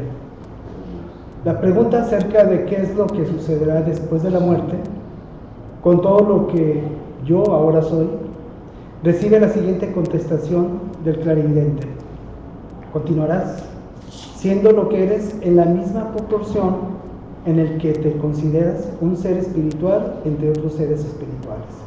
Rudolf Steiner, Guía para el conocimiento de sí mismo. Esta continuidad que habla Rudolf Steiner se refiere directamente al estado de conciencia que se tenga. La parte de conciencia que tiene el ser humano, en el que es consciente del proceso que es la muerte, en el cual nada más es el desprendimiento de nuestro cuerpo físico y el sobrellevar, después del desprendimiento de ese cuerpo físico, la conciencia a través de los diferentes cuerpos que quedan, que es el cuerpo astral, el cuerpo mental y el cuerpo energético, y que entramos en un proceso de estar en la cuarta y quinta dimensión, lo que otros libros llaman la ciudad de los muertos, que no tiene nada de muerto, simplemente es una continuidad. Desgraciadamente, nosotros que estamos en este cuerpo físico le ponemos una barrera muy fuerte a la muerte. ¿Por qué? Por inconsciencia. Cuando seamos conscientes del proceso, tendremos esa capacidad que nos dice Rudolf Steiner, de ver la continuidad que tiene nuestra existencia. Y como dice, continuarás siendo lo que eres en la misma proporción en lo que consideras, en que te consideras un ser espiritual entre otros seres espirituales. O sea, si niegas lo que es tu personalidad y que tu personalidad nada más es un vehículo de manifestación, podrás tener la conciencia para arroparte de los cuerpos que quedan, porque de eso se trata, de darle continuidad a la conciencia. Desgraciadamente, como nosotros no estamos acostumbrados a darle continuidad a la conciencia, es como cuando una computadora se pierde y se daña, y nunca hicimos un respaldo, y no tenemos un respaldo de toda esa información, se pierde todo.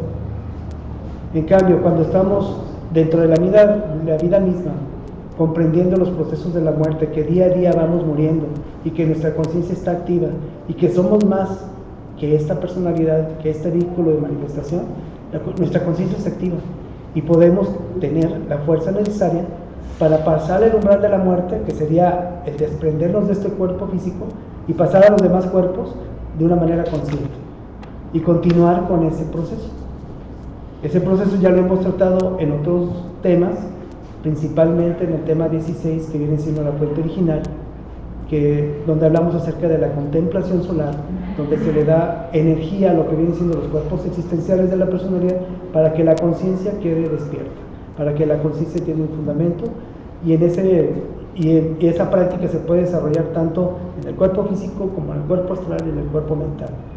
Eso es la continuidad que nos da esta práctica. Donde hablamos de luz. De luz, ¿sí? Y la verdadera vida. Nosotros somos luz y nos conectamos con y la luz. es algo que no hay que perder de vista, y de lo que no habíamos hablado, y qué bueno que lo sacas a colación. Sí. La verdadera vida, que ahorita la ubicamos en el ser, pero hablamos del ser y estamos hablando de algo que tampoco razonativamente comprendemos, lo que es la naturaleza del ser. Por lo menos hay una manifestación. Hay algo en el universo que sí podemos aproximarnos a su comprensión, y esa es la verdadera vida, es la luz, porque la naturaleza del ser es luz. Por lo tanto, la naturaleza de la verdadera vida es luz. De ahí la importancia de la contemplación solar, porque es luz, es acercarnos a la luz, y la luz es el fundamento de todo, científica y filosóficamente hablando. Científicamente no puede quedar más claro. La materia prima con la que surge el universo, con la que se forma el universo, es luz. La energía que brota del Big Bang es luz, su naturaleza es luz. Es el fundamento, es la naturaleza original, es la verdadera vida, y es algo que no hay que perder de vista. Ahora, vamos planteando dos posiciones extremas en cuanto a la muerte. A ver, un comentario, ahorita seguimos con el planteamiento, pues no lo tenemos, no importa. ¿Y hay unas preguntas en la red? Ahí en la red, bueno, a ver, sí, escuchamos. Y si distinguimos en el asunto de la luz, si es causa o efecto. Es que también hay dos naturalezas de luz. Porque, por ejemplo, pienso en el sol. El sol proporciona luz. Sin embargo, la luz que proporciona el sol no la podemos ver si no se refleja en otro objeto. Es que la verdadera luz es intangible. Si uno voltea en la noche hacia el espacio, uno no puede ver la luz del sol, sin embargo el sol está proporcionando, los haces de luz están pasando por el espacio, pero no los podemos ver a menos que se reflejan en un objeto como la luna. Sí, es que esto nos remite a lo que le dedicamos 2 horas del tema 16. La luz es intangible. La luz tiene la naturaleza de Dios. Todos los atributos, fíjate, todos los atributos que se le dan a Dios en los libros universales, los tiene la luz. Porque la luz también es intangible e incognoscible, igual que Dios. Entonces yo, una cosa, bueno, ahorita pensaba, de donde surge esa luz, la natural, bueno, ya entendemos que de dónde procede, ¿no? La luz natural. Pero la luz sobrenatural, la luz metafísica, ¿es causa o es efecto? Porque si la luz es la causa de la vida y de toda la existencia y es el motor de todo lo que hace que funcione el universo, entonces nada más estaríamos hablando de que todo lo que proporciona el universo procede de la luz y detrás de la luz no hay nada más. Pero posiblemente la luz, esa luz metafísica, sea un efecto de algo superior que está generando, produciendo esa luz metafísica. Esto que estás planteando también lo abordamos en el tema 16. Y no le vamos a dar la vuelta, pues lo abordamos. Es más, a partir de ahorita ya me hice el ánimo. Vamos a tener que dedicarle 2 sesiones a este tema. No, pues es que todavía no llegamos a la mitad de los contenidos y ya nos quedan 25 minutos. Pero bueno, hay que relajarnos. Le vamos a dedicar dos sesiones a este tema. Ahora, en relación a esto, no quiero detenerte, es una acotación para que no quede inadvertido. Hay 2 naturalezas de luz también. Hay luz natural y luz absoluta. La luz natural tiene rangos de frecuencia vibratoria que están dentro de los márgenes límites de la oscilación y de la naturaleza, que no rebasa márgenes. Es decir, está dentro de la relatividad. Hay frecuencias vibratorias dentro de la relatividad. ¿Qué podemos decir de la luz artificial? Ahorita estamos interactuando a través de luz artificial. Aquí en Guadalajara, donde estamos transmitiendo, es de noche. Los que nos ven en la red, a lo mejor nos ven en algún país europeo y ya es de día, ya salió el sol, y sin embargo, esta luz es artificial y la luz que es natural, la luz de día. Sin embargo, tanto la luz artificial como la luz que emana el sol, las 2 son de origen natural. Las 2 están todavía dentro de los márgenes de la vida relativa. Hay una luz absoluta, y esa luz absoluta es la que abordamos en el tema 16 de la fuente original, cuya frecuencia vibratoria es absoluta, y esa frecuencia vibratoria es tan elevada que al convertirse en absoluta se convierte en estática, porque por ley de polaridad los extremos se tocan. Entonces la vibración absoluta, cuando llega a ser una dinámica absoluta, se convierte en estática, y esa luz original de la que surge el universo es una energía estática ubicada en el punto donde surge el Big Bang, y allí es donde está la luz original. Una vez que pasa de la estática a la dinámica, se convierte en luz natural. Entonces, hay 2 naturalezas también de luz, y hay que distinguir qué tipo de luz, si es la luz natural o es la luz absoluta del ser. Bueno, ya por último, y en ese mismo orden de ideas que te planteaba, lo de la luz solar y la luz metafísica, nosotros, como entidades, como seres vivos, también producimos luz. Y hay una cosa pues, interesante, que ya se ha demostrado que cuando estamos vivos generamos luz por medio de las fotografías modernas que captan los destellos. Nomás que es luz natural, sigue siendo luz natural. Y otra más que salió hace poco, ya se ha demostrado que el cuerpo genera luz. Sí, simplemente el aura, la fotografiada por la cámara Kirlian, pues es luz. Lo curioso es que cuando mueres, ya no. Después de un instante de morir, esa luz que estaba un segundo antes desaparece. Bueno, pues esa luz sigue siendo luz natural, nomás no hay que creer que sea luz absoluta del ser. Entonces, yo lo que me preguntaba ahorita, esa luz que nosotros producimos es causada por nosotros mismos, o nosotros somos un espejo en el cual esa luz se refleja. Mira, O sea, esa sí. luz está conectada a la luz sobredimensional, a la luz metafísica, Sí. o es un efecto biológico, electroquímico, como se quiera llamar, del proceso de estar vivo.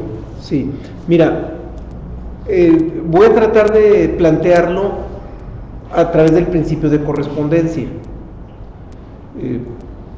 Lo planteo a través de la ley universal porque así se hace más impersonal mi planteamiento, porque lo que nosotros buscamos es que sea impersonal, pues, es nuestra premisa fundamental, no hablar de lo que yo opino y lo que yo pienso, sino de lo que es, o de lo que dicen los libros universales, o de lo que las leyes universales también nos pueden decir. Así como en el universo hay dos naturalezas de luz, la luz absoluta, que en su origen es energía potencial, y la energía potencial, para quienes conocen un poco de física, probablemente van a entender un poquito mejor los términos de los que estoy hablando. La energía de ese punto donde surge el Big Bang, antes de que surgiera el universo, es pura energía potencial, porque es energía estática acumulada que no está en movimiento. Cuando entra en movimiento, es decir, cuando surge el Big Bang y pasa de lo potencial a lo dinámico, a la energía dinámica o cinemática, entonces surge toda la dinámica y el universo en su totalidad es pura dinámica. La manifestación universal es pura dinámica, surgida de una energía potencial. Esa energía potencial es el origen del universo y es la luz original. Y todo el resto de luz que hay en el universo es dinámica, es natural. Y al ser dinámica, al estar en movimiento, automáticamente es relativa, y automáticamente al ser relativa también es manifestación simple, y al ser manifestación parece ser pero no es. Está sujeta al tiempo, aparece y desaparece y se acabó. Lo único real es el origen, y el origen está en el universo. Bien. De acuerdo a la ley al principio de correspondencia, como es afuera es adentro, como es dentro es afuera, como es macrocósmico es microcósmico. Nosotros tenemos nuestro ser interior original, cuya naturaleza es luz, y cuya luz original también es de tipo potencial, y está en ese punto enclavado en el corazón con una naturaleza de energía potencial. Todo el resto de la energía que haya en nosotros ya es externa, incluida el aura, que mientras estamos vivos biológicamente se manifiesta y se puede retratar con la cámara Kirlian, y que cuando morimos biológicamente se esfuma, desaparece y se va. Entonces, la única energía de luz verdadera en nosotros es la del ser, la de nuestro ser original, es la única luz original en nosotros. Todo tipo de energía que también produzca luz, tangible o no tangible para nuestros ojos, tangible para algunos instrumentos, aunque para nuestros ojos no, es energía dinámica también. Desde el momento, tú lo mencionaste, aparece y desaparece. Aparece mientras tenemos la vida biológica, desaparece cuando se acaba la vida biológica. Entonces es una luz natural, es una energía natural, es transitoria, es temporal, está vinculada con algunos de nuestros cuerpos, está vinculada sobre todo con el cuerpo vital, tiene que ver también con el cuerpo astral y el cuerpo mental, pero sigue siendo luz natural, sigue siendo luz vinculada con los cuerpos existenciales. Claro, como es una luz que no es tangible a nuestros ojos, y que va más allá de nuestras percepciones sensoriales, ya se le llama metafísica, pero en realidad no es metafísica, es natural, es física, es natural.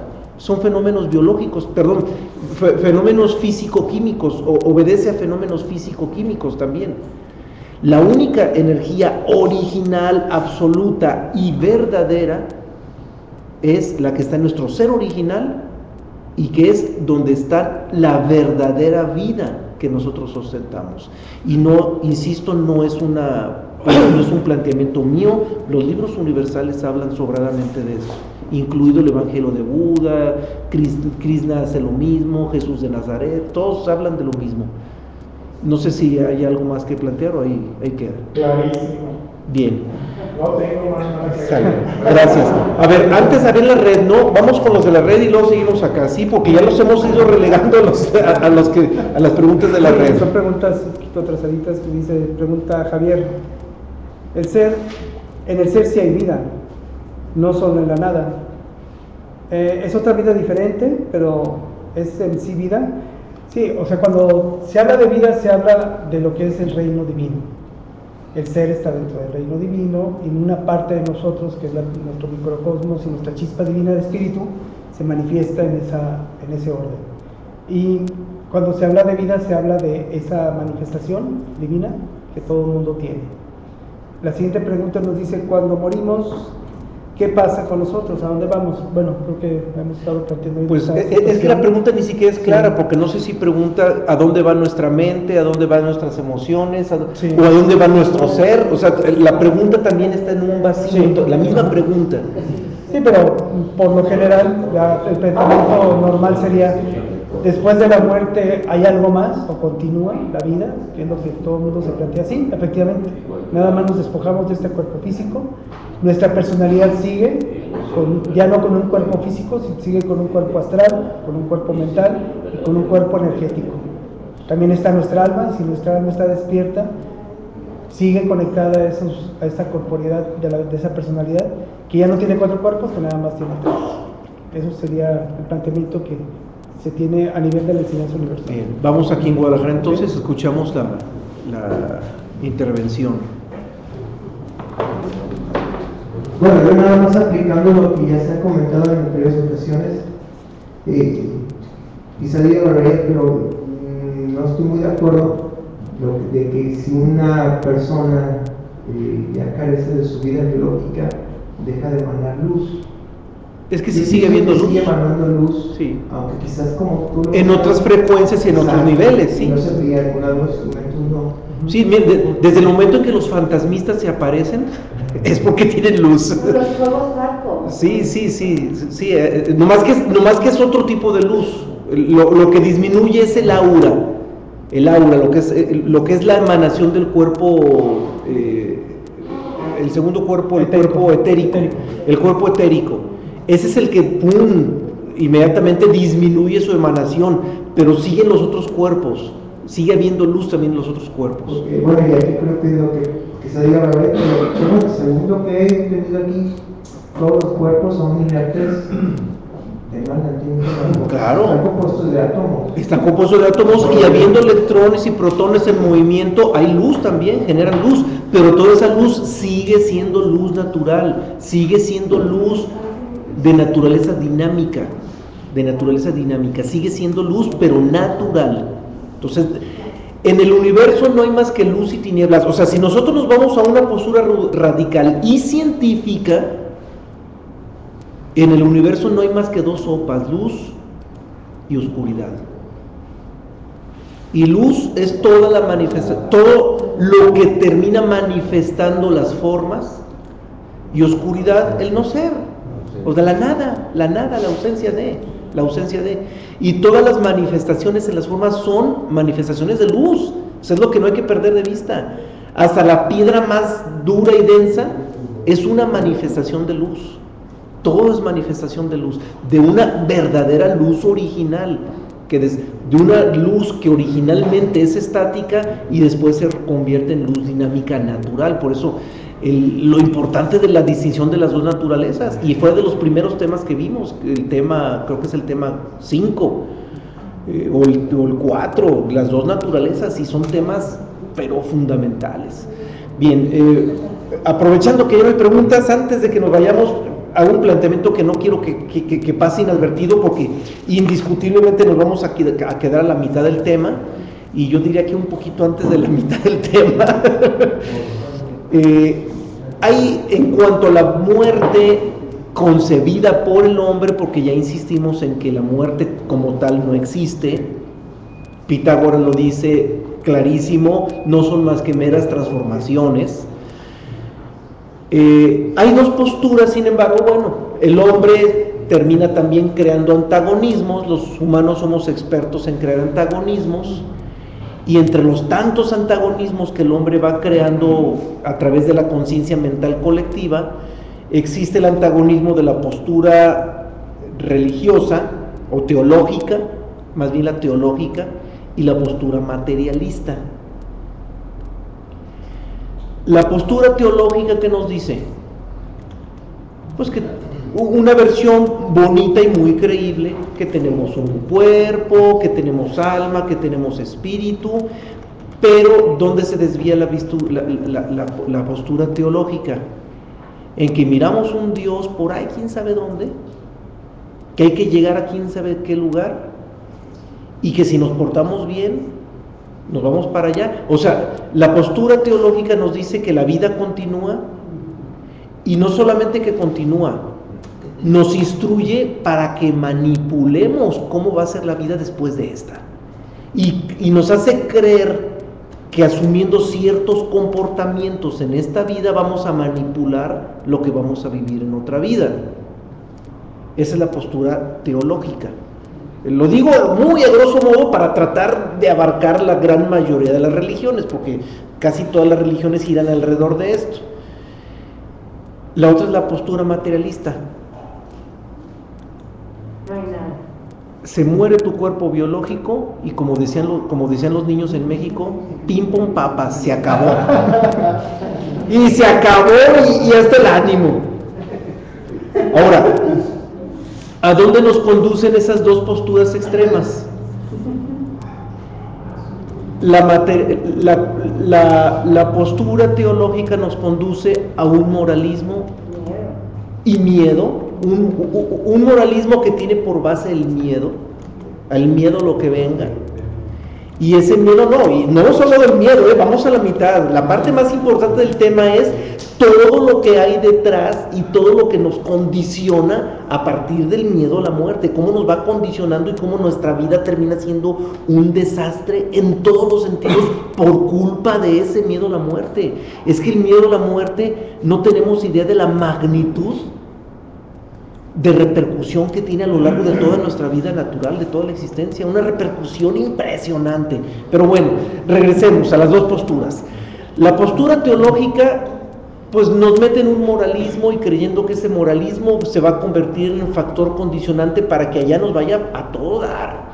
Y si no, te fregaste y te vas a quemar entre quién sabe cuántas cosas. Bueno, y la postura materialista nos dice, vida es una sola y disfrútala. Entonces, cuando alguien se queda clavado en la vida materialista, entonces puede hasta darse el derecho de todo. Pues es una vida, pues yo la voy a disfrutar aunque pase por encima de quien pase. Al cabo que cuando muera no pasa nada. Por lo tanto, si alguien se me atravesó en el camino y está obstruyendo mi felicidad de este pedacito de vida que me tocó, pues hasta me atribuyo el derecho de matarlo, con tal de salir con mis propósitos y vivir mi felicidad. Bueno, ¿quién de los dos tiene razón? ¿La postura teológica o la materialista? Ninguna de las dos. Ninguna de las dos. Y si realmente nosotros aspiramos a una verdadera sabiduría, tenemos que sacudirnos tanto la visión materialista como la visión teológica. Para la visión teológica, afortunadamente ya estamos en un mundo globalizado, o en proceso de globalización, porque no está globalizado, está en proceso, y eso nos ha permitido conocer el fondo de las distintas corrientes en su origen, que son los libros universales, y nos está permitiendo sacudirnos todas las tonterías que el hombre ha inventado en las religiones y que esos inventos han oscurecido la verdadera sabiduría de los grandes maestros. Y en cuanto a la postura materialista, afortunadamente la ciencia ya nos comprobó que la materia es pura ilusión, que la materia es insustancial, parece ser pero no ser, parece corpórea pero no es corpórea, y que la materia no es más que una proyección holográfica temporal que nos produce una sensación de algo que nuestros sentidos nos dicen que es real, pero que no es real. Por lo tanto, la postura materialista ya no la podemos sacudir gracias a la ciencia contemporánea. Y la postura teológica ya no la podemos sacudir gracias a que después de quién sabe cuántos siglos y milenios nos dimos cuenta que no nos condujo a ninguna parte más que a seguir como tarugos en este mundo que no es el nuestro, seguir atrapados en un mundo que no es nuestro origen, seguir disque disfrutando, aunque en el fondo es mucho más lo que sufrimos que lo que disfrutamos de este mundo, y seguir como tarugos aquí.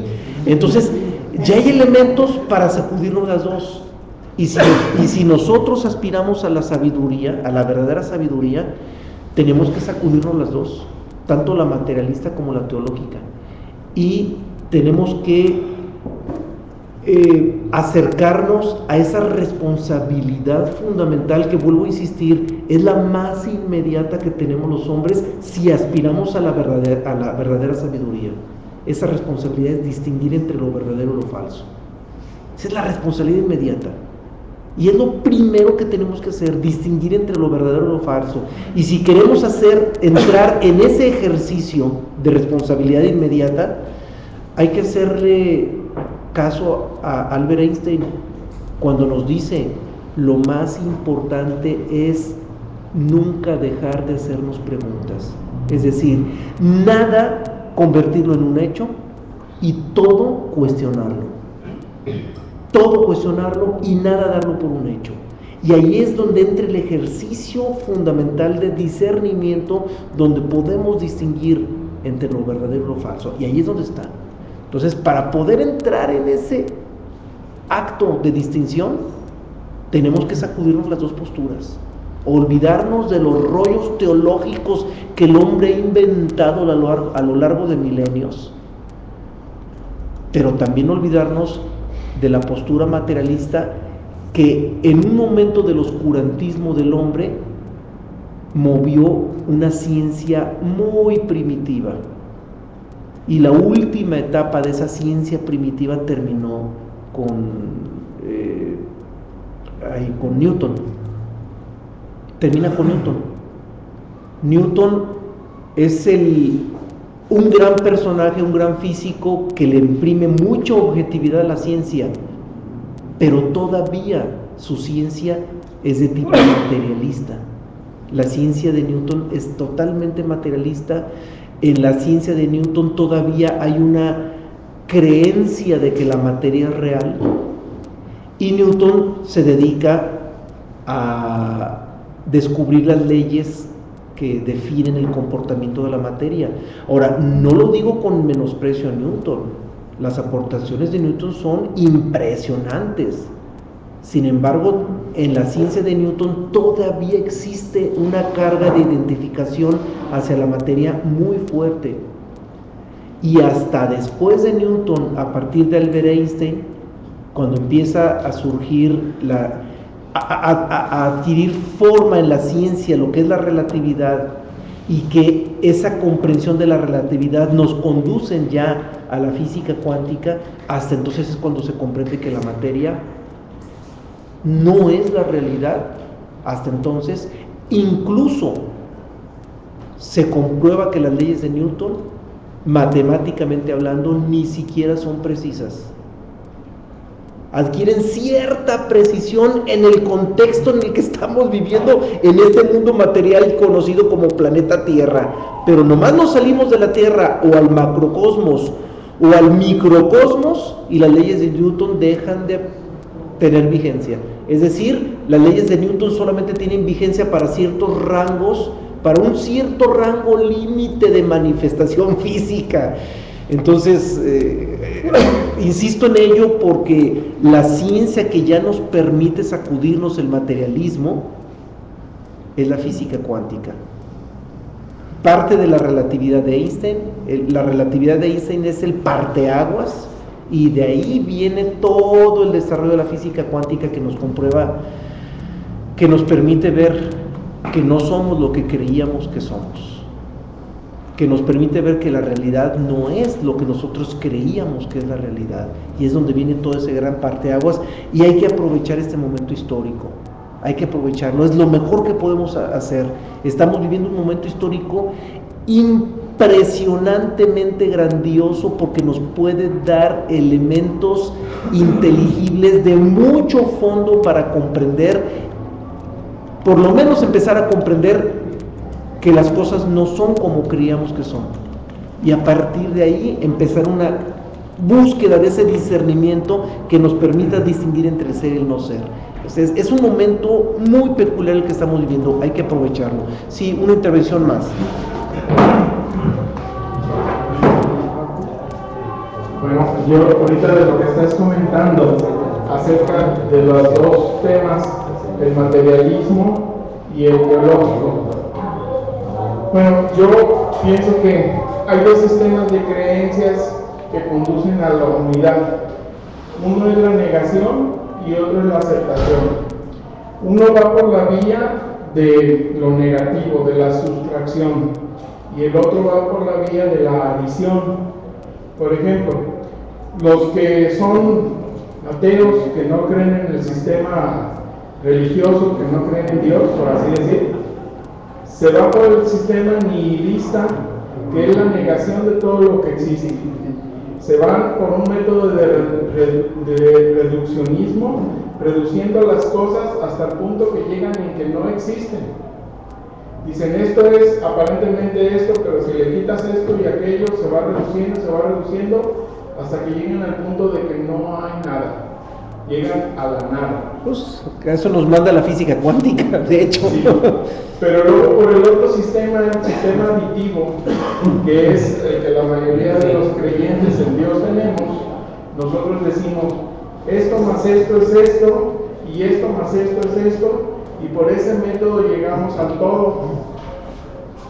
Por ese método llegamos a la noción de que hay una existencia total y que esa existencia total procede de una manifestación que creó lo que existe. Ambas están en lo correcto. Llegar por un lado o llegar por el otro, llegan al mismo punto. Porque en casi todos los libros que yo he leído acerca de tradiciones, los sabios y los avatares dicen que el todo y la nada es lo mismo. Entonces, quien llega a la nada está en lo correcto.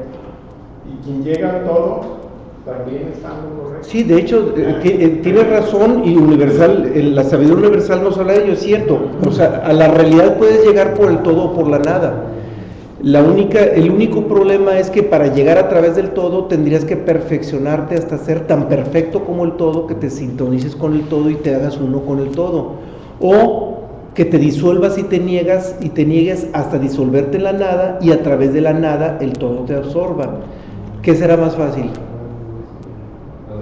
Pues la nada, porque para que nos hagamos perfectos como el todo, pues está en chino, ¿verdad? Eso yo creo que por definición propia está en chino. Nomás déjame hacer una presión antes de lo que dijiste, porque si no se nos puede escapar. La aceptación no es el otro lado de la dualidad de la negación, ¿sí? El extremo dual de la negación es la afirmación, ¿sí? Cuando hablamos de dualidad, si hablas de negación, entonces su par dual es afirmación, negación. La aceptación más bien es el estado de neutralidad. En el que te sales, en la aceptación te sales de la afirmación y de la negación. Y de hecho ese estado de aceptación hay una profundidad impresionante, precisamente por la salida de la dualidad. Y la aceptación que te vincula con la neutralidad es la salida más inteligente hacia la nada. Pero no es el tema de hoy, no vamos a abundar, pero indiscutiblemente la ruta más clara hacia la nada no está en la negación. La ruta más clara hacia la nada está en la neutralidad, porque te sales de la dualidad, es una salida de la dualidad. Pero en fin, ya el tiempo no nos da para abundar. Es más, mi aspiración era leer un par de citas más, pero... Aquí hay una última pregunta. A ver, última pregunta. Gracias. ¿Sí? Gracias. No, rápidamente es porque lo que acaba de plantear, estoy totalmente de acuerdo. Solo iba a abonar lo que ya dijiste, que en efecto porque la aceptación es un acto humano y la neutralidad no lo es. Así lo he entendido yo. Sin embargo, para abonar un poquito, en efecto aquí según el planteamiento, en efecto se llega como a lo paradójico, porque se está como que tocando ya lo inconocible, y es cuando como que caes en las conclusiones de que finalmente es absurdo, porque por un camino u otro puede llegar abonando o quitando elementos, que una vez poquito lo planteé con el compañero. Sustracción y adición. Sí, exactamente, pero finalmente llegas, o sea, no llegas a ver y caes en el territorio del absurdo en todo. Bien. Pues ahora cerramos con los comentarios. Ahora a los asistentes les tocó cerrar la charla, ya el tiempo nos ganó, no nos queda más que invitarlos a que continuemos con el tema. Creo que fui demasiado ostentoso en creer que íbamos a desarrollar este tema en 2 horas y no, resultó imposible. Entonces, de hoy en 8, el próximo martes a esta misma hora, a las 8, vamos a primero hacer una muy breve recapitulación de lo que alcanzamos a ver, y a partir de ahí seguimos con la segunda mitad para ya cerrar el tema de de la muerte, el tema de la muerte. Y al inicio habíamos anunciado que el próximo martes íbamos a hablar sobre el espiritismo y sobre los éteres, pero eso lo vamos a dejar para dentro de 15 días, por lo mismo que sucedió con el desplazamiento de esa segunda mitad del tema. Bien, de antemano muchas gracias y hasta la próxima. Buenos días, Europa.